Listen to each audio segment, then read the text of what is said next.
धेरैले सोध्ने गर्छन् के धेरै चलाउँदा वा मसाज गर्दा महिलाको स्तन ठूलो र गोलो हुन्छ? अनि झोलिएको वा लुज भएको स्तनलाई कसरी टाइट बनाउने? आजको भिडियोमा हामी समाजमा रहेका भ्रम र विज्ञानले के भन्छ भन्ने कुरा सरल भाषामा बुझ्नेछौँ। भिडियो अन्तिमसम्म हेर्नुहोला है। सबैभन्दा पहिले पहिलो प्रश्नको उत्तर खोजौं। के साँच्चै धेरै चलाउँदा वा खेलाउँदा स्तन ठूलो हुन्छ त? यसको सीधा उत्तर हो हुँदैन। नो। विज्ञानका अनुसार महिलाको स्तनको आकार, साइज मुख्यतया 3 कुरामा भर पर्छ। 1. वंशाणुगत गुण, जेनेटिक्स। आमा वा हजुरआमाको शारीरिक बनावट कस्तो छ त्यसले धेरै फरक पार्छ। 2. हर्मोन। शरीरमा हुने एस्ट्रोजेन र प्रोजेस्टेरोन हर्मोनको मात्राले आकार निर्धारण गर्छ। 3. तौल। स्तन मुख्यतया बोसो अर्थात् फ्याटले बनेको हुन्छ। त्यसैले शरीरको तौल बढ्दा स्तनको आकार बढ्छ र तौल घट्दा घट्न सक्छ। त्यसो भए किन यस्तो भ्रम छ त? जब स्तन चलाइन्छ वा यौन उत्तेजना हुन्छ त्यतिबेला रक्त सञ्चार अर्थात् ब्लड फ्लो बढेर स्तन केही समयको लागि अलि फुले जस्तो वा ठूलो भएको महसुस हुन सक्छ। तर यो अस्थायी हो। सामान्य अवस्थामा फर्किएपछि यो पुरानै आकारमा आउँछ। हातले चलाएर यसको आकार स्थायी रूपमा बढ्दैन। अब कुरा गरौँ दोस्रो प्रश्नको, स्तनलाई कसरी टाइट बनाउने? त्यसभन्दा अगाडि स्तन किन लुज हुन्छ वा झोलिन्छ भन्ने बुझ्न जरुरी छ। 1. उमेर बढ्दै जाँदा छालाको तन्किने क्षमता कम हुन्छ। 2. बच्चाहरूलाई स्तनपान गराउँदा। 3. धेरै तौल घट्दा वा बढ्दा। 4. र गलत साइजको ब्रा लगाउँदा यी कारणले स्तनलाई अड्याउने तन्तुहरू अर्थात् लिगामेन्ट्स कमजोर हुन्छन्।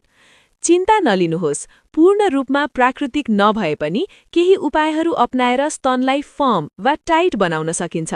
यहाँ 5 सरल उपायहरू छन्। 1. छातीको व्यायाम। स्तन आफैमा मासु होइन, यो बोसो हो, त्यसैले स्तनको व्यायाम हुँदैन। तर स्तनको ठिक मुनि पेक्टोरल मसल्स हुन्छन्।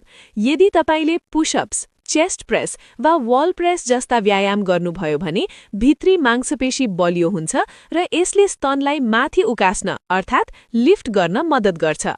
2. सही साइजको ब्रा लगाउने। धेरै महिलाहरूले गलत साइजको ब्रा लगाइरहेका हुन्छन्। धेरै खुकुलो ब्राले सपोर्ट दिँदैन र धेरै टाइटले रक्त सञ्चार रोक्छ। विशेष गरी व्यायाम गर्दा वा दौडिँदा स्पोर्ट्स ब्रा लगाउन एकदमै जरुरी छ, जसले स्तनलाई झोलिनबाट बचाउँछ। 3. चिसो पानी वा बरफको प्रयोग। नुहाउँदा अन्तिममा चिसो पानीले छातीमा पखाल्ने वा बरफले हल्का मसाज गर्दा छालाका रन्ध्रहरू खुम्चिन्छन् र छाला केही समयको लागि टाइट महसुस हुन्छ। यसले छालाको इलास्टिसिटी जोगाउन मद्दत गर्छ। 4. खानपान र पानी। छालालाई स्वस्थ राख्न प्रशस्त पानी पिउनुपर्छ। भिटामिन ई र प्रोटिनयुक्त खानाले छालालाई कसिलो बनाइराख्न मद्दत गर्छ। धूम्रपानले भने छालालाई छिट्टै बुढो बनाउँछ र स्तन झोलिने समस्या बढाउँछ। 5.